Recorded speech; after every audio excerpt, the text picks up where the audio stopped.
도대체 왜 굳이 이 상황에서 판사와 싸우려고 하는 건지 저는 이해할 수가 없었습니다. 그리고 당연히 판사가 좋게 볼 이유가 없죠.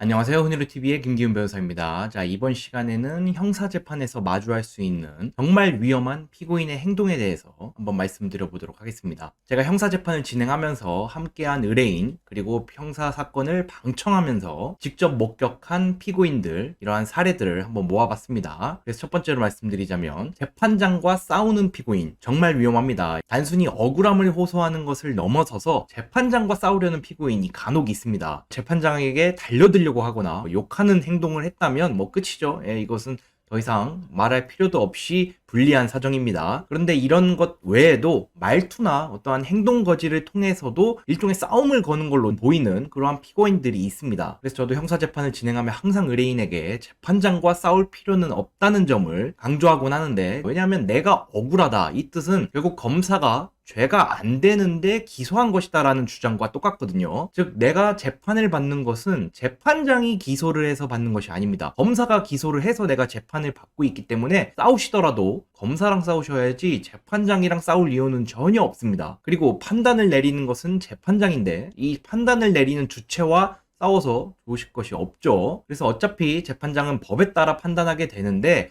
내가 억울하더라도 이는 이제 기록이 남는 문서로 해두는 것이 가장 좋습니다. 그래서 어쨌든 법원 가서는 최대한 이 법원을 존중하는 모습을 보여주시는 것이 좋습니다. 그리고 재판이 진행되는 이 기일 과정에서는 어떠한 이미지만 남는다고 보시는 것이 좋습니다. 그래서 좋은 이미지를 남기는 것은 어려운 일이기 때문에 나쁜 이미지만 남기지 않겠다라는 목표가 현실적인 것입니다. 그리고 두 번째, 기일에 출석하지 않거나 매번 늦는 피고인도 매우 위험한 행동입니다. 피고인이 불출석하는 경우에는 원칙적으로 재판 진행이 불가합니다. 그리고 만약에 재판을 회피하려고 도망간다는 인식이 되면 구속영장 발부도 이루어지기 때문에 기일에는 무조건 출석을 하셔야 합니다. 민사소송과 달리 피고인이 출석을 해야만 선고가 가능한 것이 원칙인데, 물론 예외는 있습니다. 만약에 출석하지 않으셨다면 법원은 이를 무시하고 그대로 선고하는 것이 아니라 다음 선고기일을 지정하고 또 기다립니다. 그런데 이미 한번 오라고 한 날에 오지 않았기 때문에 이것만으로도 불리한 양형 사유에 해당할 가능성이 있습니다. 그리고 판결문에 직접 언급되지 않더라도 불리한 심증을 형성할 가능성이 높죠. 그렇기 때문에 법원에서 오라고 하는 기일에는 반드시 출석을 하시는 것을 저는 강조드리고 싶습니다. 그리고 만약에 피치 못할 사정이 발생해서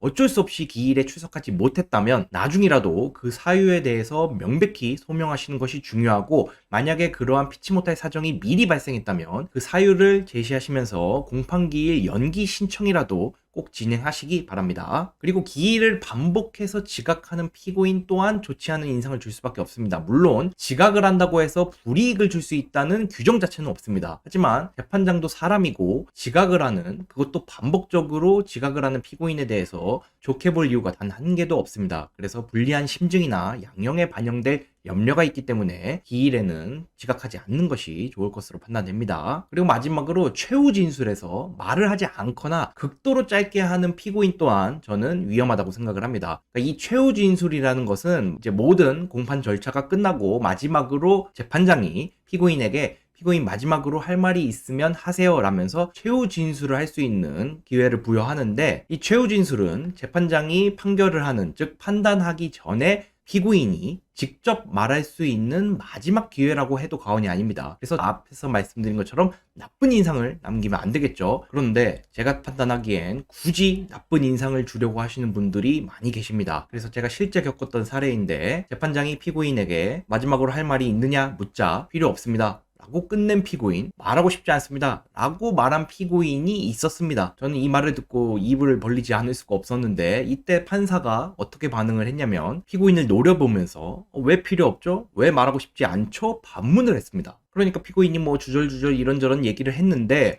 도대체 왜 굳이 이 상황에서 판사와 싸우려고 하는 건지 저는 이해할 수가 없었습니다. 그리고 당연히 판사가 좋게 볼 이유가 없죠. 이렇게 강하게 말씀하신다고 해서 무슨 복수를 하는 것도 아니고 겁을 주려는 것도 아니고, 제가 보기에는 그 발언이 필요 없는 것입니다. 그렇기 때문에 절대로 판사랑 기싸움을 하실 필요가 없습니다. 그리고 이것은 문제되는 정도는 아닌데 짧게 얘기하는 경우가 생각보다 많이 있습니다. 피고인 피고인이 마지막으로 그냥 죄송합니다 또는 뭐 미안합니다 이렇게 끝내시는 분이 있는데, 뭐 이 자체가 문제라기보다는 제 입장에서 볼 때 조금만 더 말에 살을 붙이면 참 좋을 텐데 하는 아쉬움이 남습니다. 그러니까 굳이 표현하자면 뭐 저의 행동으로 인해 고통을 겪었던 피해자에게 진심으로 죄송합니다, 반성합니다 이런 내용을 조금이라도 살을 붙여서 한다면 피고인이 지금 진지한 반성을 하고 있구나라는 점을 충분히 인정받을 수가 있거든요. 물론 이제 최후 진술에서만 이렇게 얘기하고 그동안은 뭐 전혀 반성하는 태도를 보이지 않았거나 행동으로 옮기지 않았다면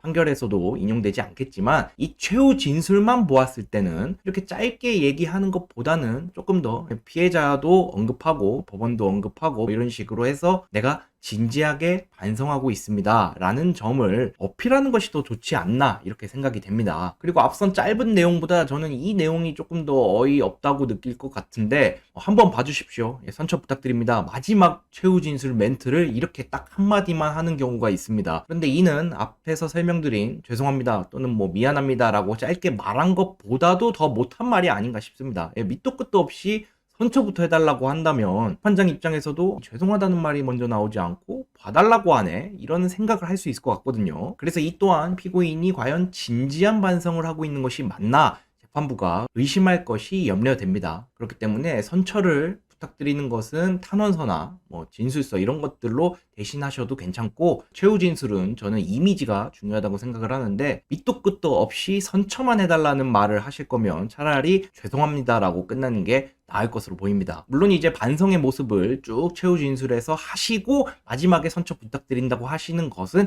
괜찮죠. 그것은 충분히 가능한 부분입니다. 그래서 최후 진술은 저는 이렇게 생각합니다. 안 좋은 인상을 남겨두지만 않으면 일단 성공한 것이다. 왜냐하면 이제 최후 진술만으로 어떠한 판을 뒤집기에는 조금 어려울 수 있습니다, 현실적으로. 그런데 이제 사건 판단에 있어서 경계에 놓여 있는 사건에 있어서 내가 안 좋은 인상을 최후 진술에 남겨놓고 끝냈다. 그렇다면 재판장이 나에게 불리하게 판단할 가능성이 높아진다고 보여지죠. 우리가 억울함을 호소하고 있는 사건이라면 조금이라도 무죄의 확률을 올리는 것이 중요한데, 안 좋은 인상을 남긴다면 가능성이 떨어지기 때문에 절대 이러실 필요가 없습니다. 만약에 내가 말 주변도 없고 긴장돼서 말도 잘 못할 것 같다라면 안 좋은 인상만 남기지 말자라는 것을 목표로 잡고 대응하시는 것이 가장 좋을 것으로 판단됩니다. 자, 이번 시간에는 형사재판에서 피고인이 하지 말아야 할 행동에 대해서 말씀드렸습니다. 다음 시간에 뵙도록 하겠습니다. 감사합니다.